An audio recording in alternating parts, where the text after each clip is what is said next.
Here's what happened. A few days ago, I got a message from someone that's focusing on a new habit, and they weren't sure if they could get a habit to the same level of like tying your shoes or brushing your teeth.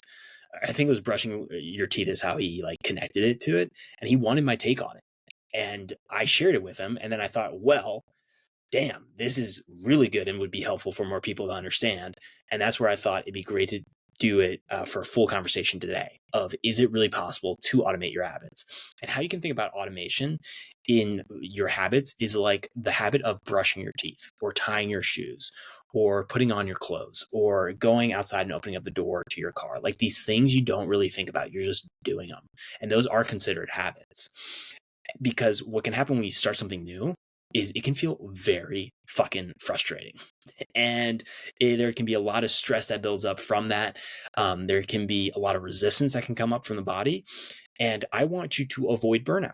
And so I thought, let me share with you a breakdown of what I've been learning more about with this question and actually give you like a little bit of a behind the scenes of like what I'm currently thinking about and talking about, and being able to just share with you more of that spaghetti phase of uncovering this question, because I lean towards it is possible to automate your habits. And I want to show you what I'm finding that's making me more certain about that. This is Make Burnout Extinct. I'm Robert David Weeks. Before getting into it, I want to say thank you for listening to this episode. And if you haven't done it yet, please subscribe and follow the show for the latest episodes. My commitment to you by you doing that is to make this the best show it can be, to continue to grow the show. It's been so fucking awesome to witness the growth in this movement, for you being a part of this and taking the time to listen. Like I don't take that for granted ever. And my commitment to you as well is to continue to focus on improving as a storyteller for you. I feel like I'm working on that. I'm doing better. And then also to focus in as a better researcher for the information I'm bringing in and sharing with you, making sure it's concise, simplified, and easy to understand. And then the other one is to be a better interviewer for the guests that are coming on, the questions that I'm asking them, making sure, again, that it's simplified and something that you can understand. And it's all focused on this mission to make burnout extinct. So thank you for being a part of this movement. I am fired up that you're here. Today, I want to get into this question of, is it really possible to automate your habits? And specifically the problem that could come up is the frustration that you feel when you start a new habit, where you can go through that cycle where you try it for a little while, something that you really like doing. Let's say if it's going to a workout class, right? Could be one example where you go to a workout class, you really like how you feel at the end of the thing. But then after a few weeks, life happens, right? You get hit with like situations of responsibilities you got to deal with, obligations, trying to take care of everyone else. And then the habit falls off track. And then you come back to it like a few months later and you're like, man, I really liked how I felt going to that workout class. Or it could be waking up at a certain time, like before 7 a.m. or going out for the morning walk in the morning before getting to your work. Whatever those habits are, you then come back into it and you go through this cycle of stop start. Like that just keeps going and going and going, and can cause a lot of frustration for you of like you feeling like you're going nowhere, right? So I want you to know you're in the right place if any of those things are coming up for you, and also if you're questioning whether or not it really is possible to make it easier for your habits. Because what I want to remind you of is that where you start isn't going to be where you end up. And what's really important to remember is how you get to that point of it becoming easier is showing up and putting those reps in. That is such a big part of this. And it's one of those moments where you could be like, well, dude, I get it. I hear you. But then I do want to put that mirror up to you of like, are you focused in on that, of putting the reps in? And what I want to share with you are some things to remember about your body and connecting to burnout that could help you to continue with this momentum of showing up and putting those reps in, because life happens and you're not going to be perfect because perfection doesn't exist. But you can focus on trying to get the majority of the days in with these new habits for putting those reps in so that it does get a little bit easier and gets closer to feeling like it's tying your shoes or brushing your teeth, that level of habit where it's moved into the autopilot phase of the habit formation process. which I'll get to for those 3 phases. Because if you haven't heard it yet, if this is your first time hearing it, I got 3 phases for you that I'm also going to share today that are focus on the body, understanding what the body's going through. There can be a lot of this focus on specifically the mind and then disregard for the rest of the body. So I want to help you to realize what could come up for feelings and sensations.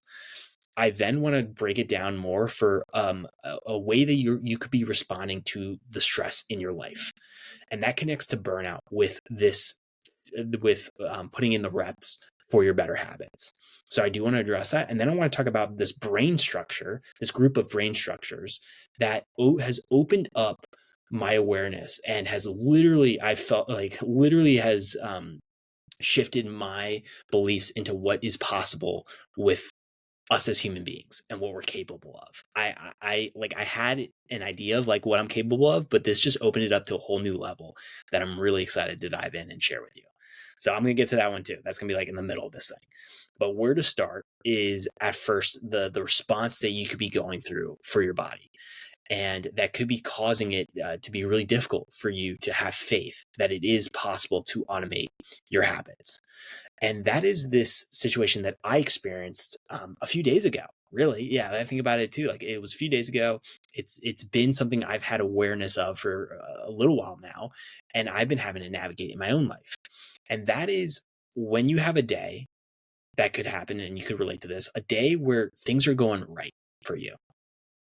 Let's say with work, you got that project done that you were really hoping to get done that day, and it got completed. Or in how you communicated with your team members, everyone responded when you needed them to respond. Or with family, like when you said, hey, like I really need help with different things around the house, if that's, being able to help out with meals, to taking out the trash, to cleaning, and actually the family like helps you out, or your partner helps you out, or your roommates are helping you out, and you're realizing like, hey, like I need you to really pick up the shit that's around the house, the trash, and like please put it away. Or you might not say please, but like you say, like I need this to happen, and they are able to do that for you, right? So things are like going right. What can happen then from a body response is all of a sudden you can be like, what the fuck is going on right now? Like something's off, because usually it's not supposed to go right all the time. Usually what happens is there's supposed to be a mess. There's supposed to be some chaos. There is supposed to be some intense stress or intense situations that cause me to feel very stressful and have my anxiety bubble up and my overwhelm bubbling up. And when I'm talking about burnout, I mean, those are all signals that are leading towards hitting burnout. And so you may be in those type of situations where you are not used to things going right for you. And you're not used to feel like having that momentum happen. It doesn't feel natural. What feels natural is to be in this stressful situation where you're either in flight or fight response for the nervous system, or you're in a freeze where you're freezing and disassociating from your body, so you're not able to feel your emotions, or you're in a fawning response, which is then trying to make sure everyone else, that the threats in your life are okay, and you're almost trying to please people around you that are threatening in your way. It's kind of like, I'm trying to think of another way to describe fawning. One's not coming to mind, but that's another response that can happen. And that then is your typical day-to-day, like that's just the day-to-day life, is you're dealing with that the majority of the time, being in those type of responses, rather than in the parasympathetic nervous system response, which is the rest and digest, the relaxation, the deep sigh of like, the excitement of things working out and feeling that momentum. And you're actually honoring commitments to yourself. You feel good about yourself. You feel this excitement and this hopefulness about yourself. So what I want to tell you is that it's natural, based off of what's been happening in your life, to feel like it's unnatural to have things go your way. I know that from personal experience. Okay. You are not alone on that. I'm raising my hand for that. So what's important is to create awareness for yourself. If you are dealing with this, first step is awareness, is to notice yourself. After a few wins that happen in your day, do you notice that you might self-sabotage a little bit? Do you notice that you might try to create like stressful situations out of nowhere? Do you feel like you might start to try to argue with someone just to create some chaos? Do you notice these actions that you do? Because if that's the case, then you are on this cycle of stop start with your habits, with your better habits. You're going to at some point fall off track, and then instead of it being like 1 or 2 days of off track, it's like weeks to months, right? Because that's a cycle.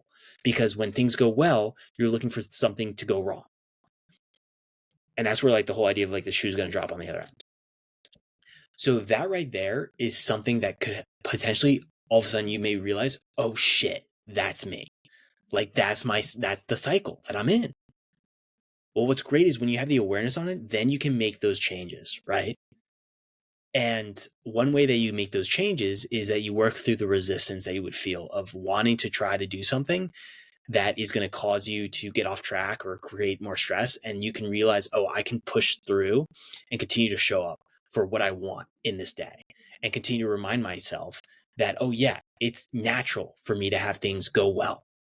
It's natural for me to have it be easier to put a rep in for a better habit, right? You can start that process, but the first step is the awareness. So now that you have that understanding of what could be happening for you for a response in your body and what's coming up, then I want to move into what's so cool. And that is this like group of brain structures that can really help you to understand what the body is capable of with habits. Now, how this happened was I went to ChatGPT and I was like, all right, well, ChatGPT, let me brainstorm with you about this question. Like, let's dive into it. And what it shared with me, which I hadn't known about, was this group of brain structures called I'm going to make sure I got this right here. I'm going to do the best here. All right. No judgment with this one. Oh shit. Where was it? Of course, as I'm saying this, I'm like trying to scroll to it. Okay. So it's the basal ganglia is the brain structure group. And this is located in the center of your brain. And the specific function that's most well known for the brain is motor function. So motor for movement, being able to send signals to the body for voluntary movement. So, thinking of raising your arm up, to moving your head side to side, lifting your legs, wiggling the toes, maybe the hand vibes, going spirit fingers. That's what's really well known for. But recently, with some research that's been coming out, there's been also focus on learning and its role that it plays with learning, and then going into then the habit formation process. And what is so wild to learn more about is connecting the information that's coming out about its role in habits, and then also understanding the brain overall, where with habits, when you create a habit, which is what I want to share with you, it never goes away, right? We have certain habits, bad habits that you want to not do, but those you don't just like override them and like erase them, throw them in the trash like you would for like something on your computer, like that, and then just erase it and it's gone. Like it doesn't ever go away within the body.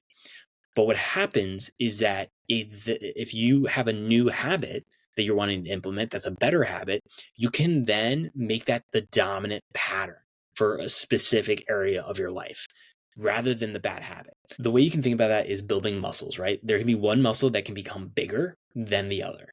And that is the more dominant habit pattern.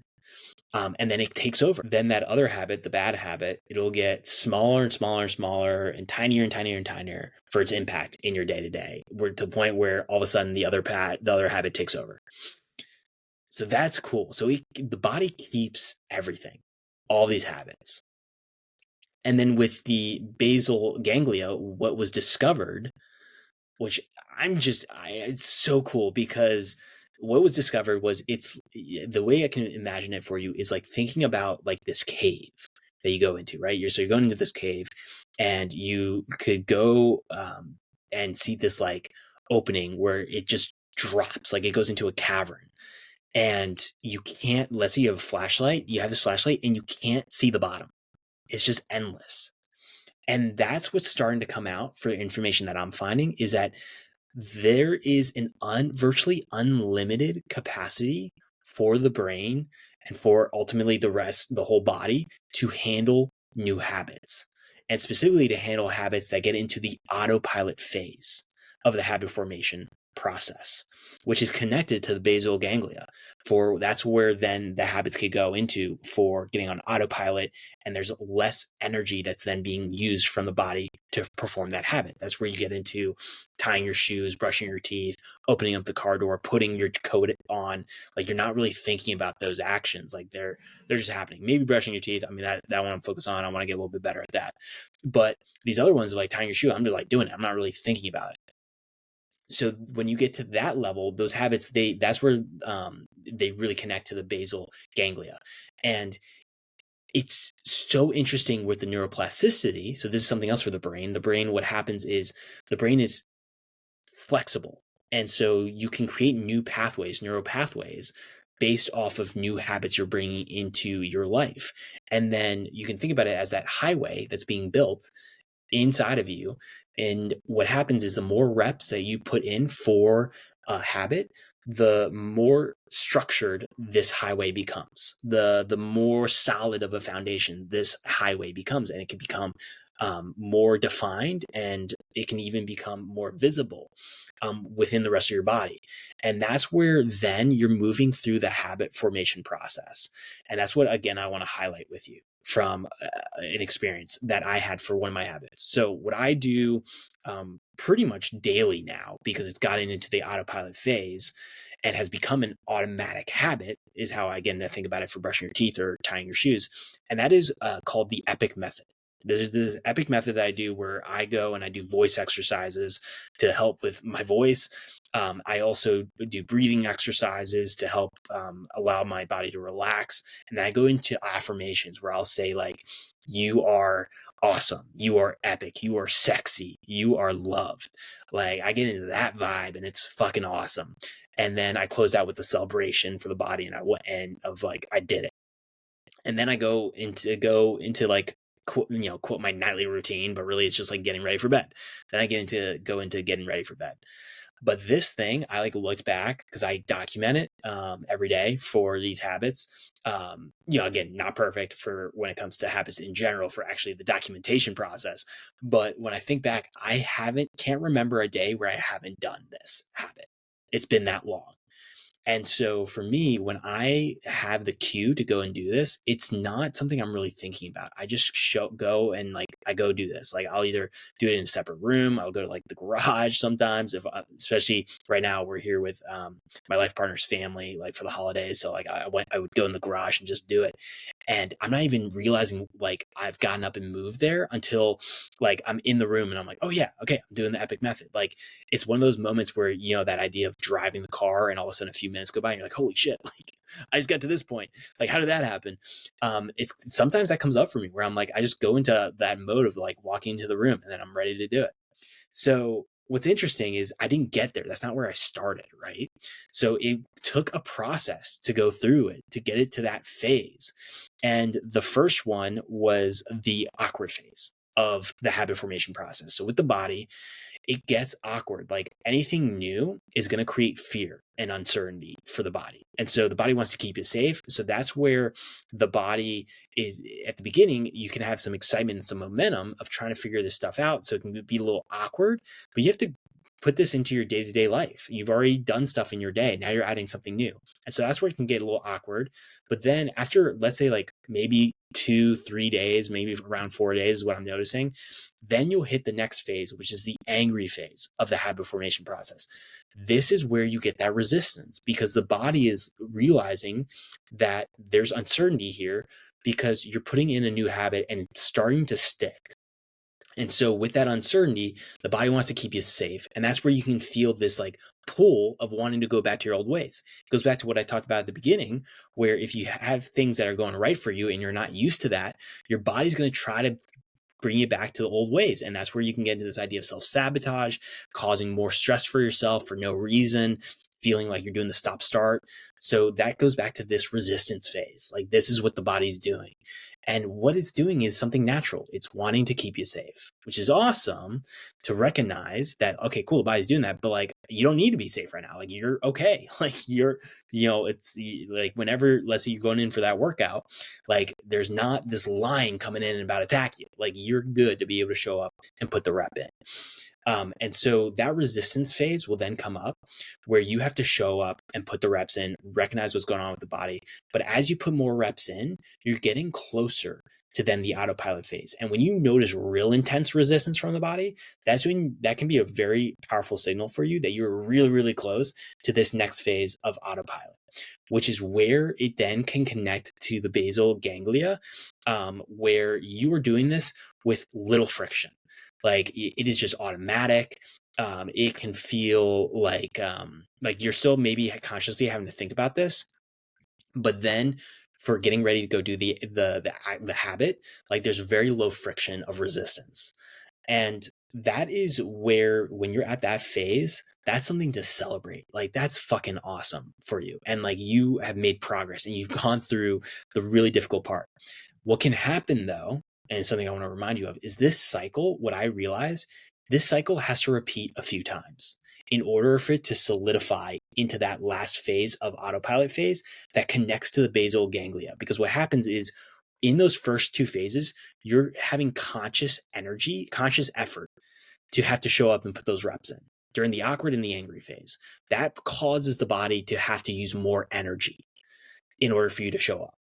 So if you can remember that this is temporary and where you start isn't going to be where you end up, and it is really possible for you to automate your habits, it becomes a lot easier during where you're expending a lot of energy to continue to show up.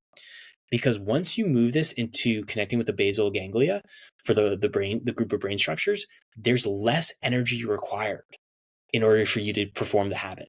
That's where thinking for the difference, right? That's where thinking about brushing your teeth, like it's not that much effort. Tying your shoe, not that much effort. Putting on your clothes, not that much effort. Like going outside, opening up the car door, not that much effort. Or whatever other habits that you've been doing over a long period of time, and that is easy for you. So that is like so cool. And the cycle has to happen a few times. It can be different for everyone. So you might have to go through 2 cycles of the awkward, angry, and autopilot phase. The reason for that is because when you add, let's say you've gotten a habit to the autopilot phase and then you're ready to add another habit in. Let's say you've been doing your morning walks. Now you want to stay hydrated. So you want to make sure you're getting, let's say either, 96 ounces of water in, a gallon of water, like whatever type amount of water you're wanting to get in. That's then the next habit you want to focus in on. What can happen is the most recent habit that you've worked on is then going to have to now figure out how to be in this, how to work with this other new habit that's coming in. And so that's where then that morning walk that may have been feeling like it's an autopilot phase has to go back to the awkward phase, because now it's in essence trying to work with this other habit that you're working on, which is the staying hydrated, getting a certain amount of water in each day. And so then it goes through this other phase again. And then there's like this third habit that you could be adding in. And so again, that morning walk has to go back to the awkward phase. And it could be by the third habit, it gets to that autopilot phase and stays there. It could be after the second habit, it could be after the fourth, fifth, but it's different for everyone for how many cycles you have to go through in order to get it connected to the energy, to the basal ganglia for a habit, because you put in so many reps where it's gotten to that point. But once that happens, then you can, it's virtually unlimited for the capacity of the body to be able to handle those type of habits that have gotten to that level of autopilot phase. And that's what gets me so fucking excited to be able to share that with you, because it is possible, is what I'm noticing. And I'm coming to conclusions for, is that it really is possible to automate your habits and to move them there. It's just a matter of how many reps you're putting in, because you think about brushing your teeth or tying your shoes. How many years, potentially decades, have you done that, right? There's a reason why it's gotten to that level, because you've put in so much work. Like that highway is a fucking epic highway. Like it is so defined. It's got some crazy shit all around it because you put in so many reps. So again, I want to recap it for you so we can bring it all together. The first is remembering, if you have been in this stop-start experience where everything, that's when it's going right, you're trying to figure out what's going wrong, or you're expecting the shoe to drop. Like, you're trying to figure out, like, what the hell is going to go wrong now. And then that's where self-sabotage can come in. And so with a habit, specifically focusing on that, that's where you get the stop-start cycle, where you, after a while, show up, put the reps in, and then you either get bored, you get into the resistance phase, and so you think there's something wrong, and so you have to go back to your old ways. And then all of a sudden, a few months go by, or a few weeks go by, and you're like, oh man, shit, I really got to get back into going for those morning walks and that workout. So having the awareness is the first step of that. If that is your cycle, and if that's your cycle, that's where you can start to tell yourself of, no, it is possible for me to automate my habits. It is possible for me to have moments where I am able to show up and put the reps in. Then it moves into understanding this group of brain structures that shows that there is virtually an unlimited capacity within the body to be able to handle habits that are in the autopilot phase, where it takes minimal effort in order to perform these habits. Going back to all the ones I've described, I'm gonna just keep going on it and keep saying this shit because it's so important. It's the tying your shoes. It's the brushing your teeth. It is the putting the jacket on. It is going out there and opening up the door. Like, these things that take minimal effort in order to do. Because you've been doing it for so long, and it's been on that autopilot phase, and those highways have been well defined. Then it's the three phases of the habit formation process, remembering that there's an awkward, an angry, and then an autopilot phase. You may have to go through that cycle a few times as you add new habits in before one of your habits moves into the autopilot phase, like mine with the EPIC method. Because with the EPIC method, I've done other stuff too. I have done habits where I have one where I try to do one scary thing. Another one is I try to, I'm trying to think now, I'm blanking on these habits. Oh shit. Another one is being able to do a body scan is another one for me. So I had to make sure, as I'm adding those habits in, that I also took the EPIC method and had to go through that cycle a few times in order to get it to stay in the autopilot phase. But what this then does for you is it helps you to avoid the burnout of showing up and putting the reps in for your habits. It can cause you to not feel like, oh, this is going to be your permanent reality. Because again, where you start isn't going to be where you end up. And then it can remind you that you can make a change. If you feel like you're moving towards hitting burnout and you're noticing those signals in the body and you're feeling that stress and that anxiety bubble coming up and that overwhelm bubble and that stress bubble, and you're like, shit, there's no way I can solve this. I want this to help break that belief for you and start to bring doubt into that of it is possible for you. And I want to remind you, if you haven't heard it yet today, I absolutely believe in you. You are capable as a human being to be able to move these habits and to be going into the autopilot phase. You got this. If you like this episode, please don't forget to leave a rating or review for this podcast and help get this message out of Make Burnout Extinct. And you can share what resonates with you from this episode by connecting with me on Instagram or LinkedIn. Thank you for taking the time to listen. I don't take that for granted ever. And I'm so excited to reconnect again soon.